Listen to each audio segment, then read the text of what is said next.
सरकार मुर्दाबाद, हरियाणा सरकार मुर्दाबाद, खट्टर सरकार मुर्दाबाद, दुष्यंत चौटाला मुर्दाबाद, दुष्यंत चौटाला मुर्दाबाद, खट्टर सरकार मुर्दाबाद, हरियाणा सरकार मुर्दाबाद, खट्टर सरकार मुर्दाबाद। नमस्कार दोस्तों, आप देख रहे हैं लाडवा ब्रेकिंग न्यूज के माध्यम से लाडवा की अनाज मंडी से सीधा लाइव खबर। जैसे कि आप सभी जानते हैं कि 10 सितंबर यानी कि कल पिपली के अंदर जो एक रैली हुई थी किसानों की, उसके अंदर जो पुलिस द्वारा लाठी चार्ज किया गया था उसका काफी विरोध हो रहा है।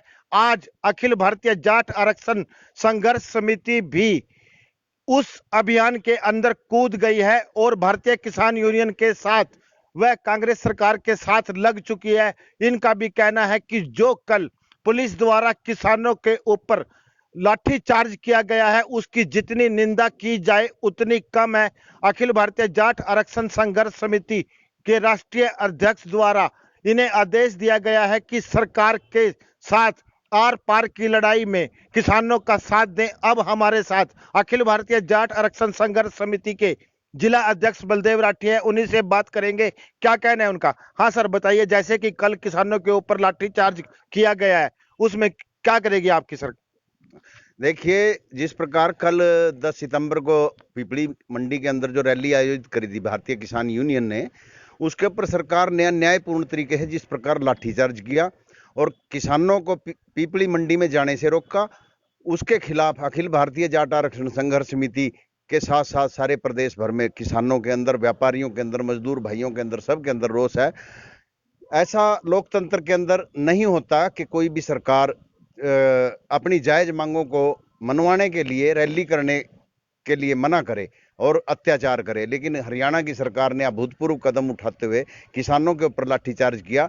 पहले भी भूतकाल में भी इस प्रकार के लाठीचार्ज कई राजनीतिक दलों ने करवाए हैं और आज उनका नाम लेवा भी कोई नहीं रहा। इसी तरह हरियाणा की सरकार का भी नाम लेवा कोई नहीं रहेगा। हम अखिल भारतीय जाट आरक्षण संघर्ष समिति के राष्ट्रीय अध्यक्ष चौधरी यशपाल मलिक जी के आदेश पर आज यहाँ इकट्ठे हुए, हमने मीटिंग की और हम किसानों का इस मुहिम के अंदर, इस आंदोलन के अंदर तन मन धन से पूर्ण सहयोग करेंगे। आइंदा समय में जितने भी आंदोलन होंगे हम कंधे से कंधा मिलाकर किसानों के साथ खड़े रहेंगे। बलदेव राठी जी, एक बात बताइए। जैसे कि भारतीय किसान यूनियन ने 14 तारीख तक का अल्टीमेटम दिया है सरकार को कि वह अपनी मांगे मान ले और हमारी जो मांगे मान ले और अपने बात से पीछे हट जाए, और यदि सरकार 14 तारीख से नहीं मानती है उनकी बातें तो धरना प्रदर्शन शुरू हो जाएगा और 20 तारीख को पूरा हरियाणा सील करने की बात की गई है। क्या अखिल भारतीय जाट आरक्षण संघर्ष समिति 14 से 20 तारीख तक उनके साथ धरना प्रदर्शन में रहेगी? देखिए, भारतीय किसान यूनियन किस प्रकार से अपने आंदोलन को चलाती है, वो क्या निर्णय लेते हैं, उनके प्रदेश अध्यक्ष का निर्णय होगा। हम लोग तो उनका समर्थन करेंगे, वो जिस भी दिशा के अंदर आंदोलन को ले जाना चाहें। हरियाणा का सारा जाट समाज किसान यूनियन के साथ खड़ा, क्योंकि जाट समाज यूं भी खड़ा क्योंकि देखिए हम लोग बेसिकली किसान ही हैं और साथ ही साथ हम लोग इधर आरक्षण आंदोलन का संघर्ष भी लड़ रहे हैं। तो हम लोग अपने किसान हित के बचाव के लिए भी किसान यूनियन के साथ पहले भी थे, लेकिन अब पूरे दमखम के साथ और जोर शोर से जैसा भी उनका आदेश होगा भारतीय किसान यूनियन की। कांग्रेस का जो ये कदम है सराहनीय है और मेरे ख्याल से अपना बलराज कुंडू एक विधायक महम से हैं निर्दलीय, उन्होंने भी पूरा समर्थन दिया और साथ ही अबे चौटाला जी की भी बाइट आई हुई थी।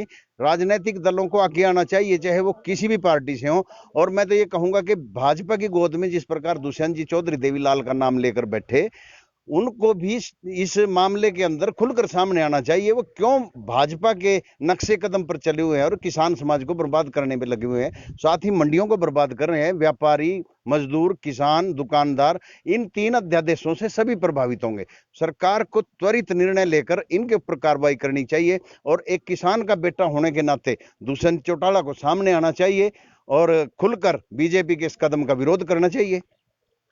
कहीं ना कहीं अखिल भारतीय जाट आरक्षण संघर्ष समिति भी अब किसानों के साथ डटकर मैदान में आ चुकी है। अब तो देखना यही होगा 14 तारीख के बाद कि भाजपा सरकार अपने निर्णय को वापस लेती है या फिर एक बड़े आंदोलन की